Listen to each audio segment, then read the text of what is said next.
Picture two people. One is a high-flying Harvard MBA, a tech executive who made millions in the 90s. He spends like a king, lives in a 20,000 square foot mansion, and thinks he's mastered the game. 10 years later, he's bankrupt, losing his home to the bank. Now, look at the other, a janitor from Vermont. He never earned more than $12 an hour. He didn't win the lottery. He didn't inherit a cent. But when he died at age 92, he left behind over $8 million to charity. How? How does a man who cleans floors outperform the smartest people on Wall Street? The answer isn't in a spreadsheet, it's in your head. To bring you this video, our team went on a deep dive journey that most people would find exhausting. We didn't just read The Psychology of Money by Morgan Housel. We cross-referenced it with 15 other seminal works, from Daniel Kahneman's Thinking, Fast and Slow, to the hidden memoirs of 19th century tycoons. We spent 3 weeks analyzing over 2,000 pages of behavioral data to find the glitch, the specific reason why human beings are biologically programmed to be bad with money. By the end of this documentary, you won't just understand the stock market. You will understand the invisible forces that control every dollar you spend, save, or lose. If you've ever wondered why you can't seem to get ahead or why the rich get richer, it's not a conspiracy. It's a psychological trap. And today, we're going to show you how to escape it. The 10 Commandments of Money Psychology.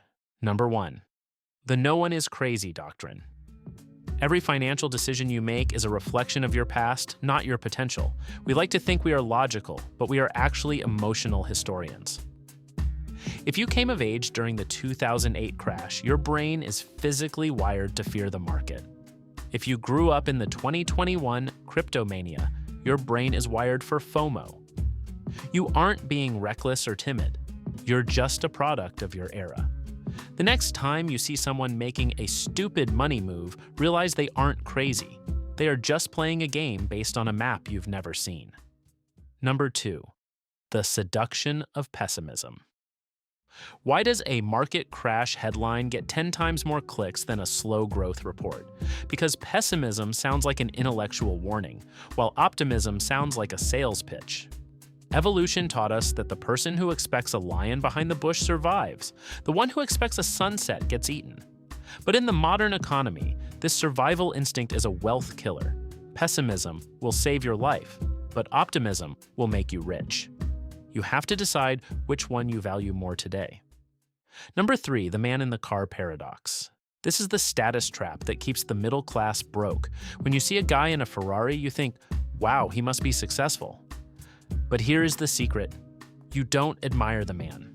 You imagine yourself in that seat, so others will admire you.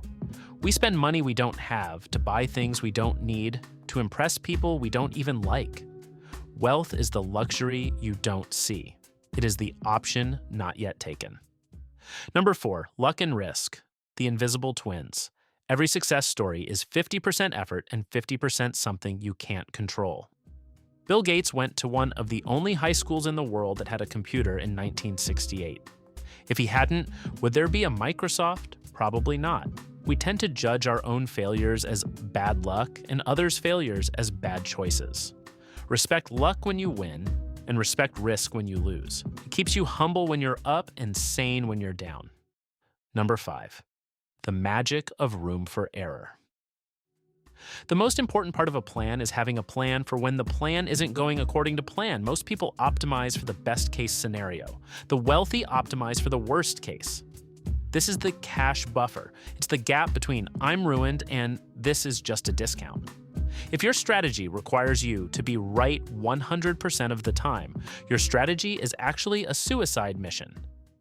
Number 6, confounding. Compounding. Your brain cannot do the math of exponential growth. If I told you to fold a piece of paper 42 times, would you believe me that it would reach the moon? Most people quit at fold number 5 because it doesn't look like much is happening. Warren Buffett's fortune isn't a result of being a genius. It's a result of being a genius for 80 consecutive years. Time is the only force that can turn a small spark into an inferno. Number 7, getting wealthy versus staying wealthy. These are two entirely different skill sets. Getting wealthy requires aggression and optimism. Keeping wealth requires survival and humility. The world is full of one-hit wonders who made $1 million and lost it in a year because they kept using the aggression play when they should have switched to the paranoia play. Making money is a sprint, keeping money is a marathon through a minefield. Number 8. The price of admission.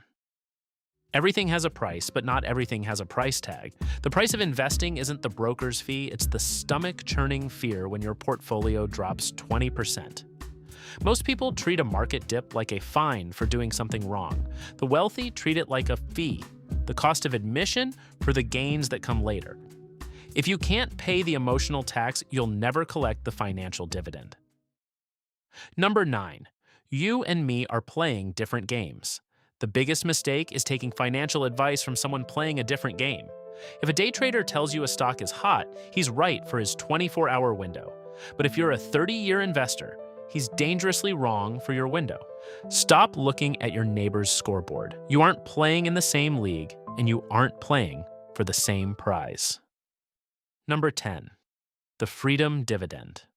The ultimate interest rate isn't paid in dollars, it's paid in time. If you have $10,000 in the bank, you can afford to stay unemployed for 2 months. That's 2 months of freedom. If you have $1 million, you have a decade. Money's greatest value is its ability to give you control over your morning. Everything else is just a distraction. In our research, we found a common thread between Housel, Kahneman, and the great Ray Dalio. They all agree on one thing. Your lizard brain is trying to keep you safe, but in the modern economy, safe is dangerous. Our ancestors survived by eating everything they found immediately. Today, that instinct leads to credit card debt. Our ancestors survived by running when the tribe ran. Today, that instinct leads to buying at the top of a bubble and selling at the bottom. We read 15 books so you don't have to, but the most profound lesson we found wasn't about a specific stock. It was about identity. People who say, "I am a saver," build wealth. People who say, "I want to look rich," build debt. Your bank account is simply a lagging measure of your psychological habits. The janitor who left $8 million didn't have a secret formula. He had a reasonable plan that he stuck to for 70 years. He ignored the noise, he ignored the man-in-the-car paradox, and he let time do the heavy lifting. Money is a tool, but for most of us, it's a master. To flip that script, you have to stop looking at the numbers and start looking in the mirror. We put an incredible amount of work into this documentary because we believe that financial literacy is the ultimate form of freedom. If this perspective shifted something for you, share it with one person who needs to hear it. And if you want to join us as we continue to deconstruct the systems of wealth, hit that subscribe button. Remember, doing well with money has little to do with how smart you are, and everything to do with how you behave. Thanks for watching.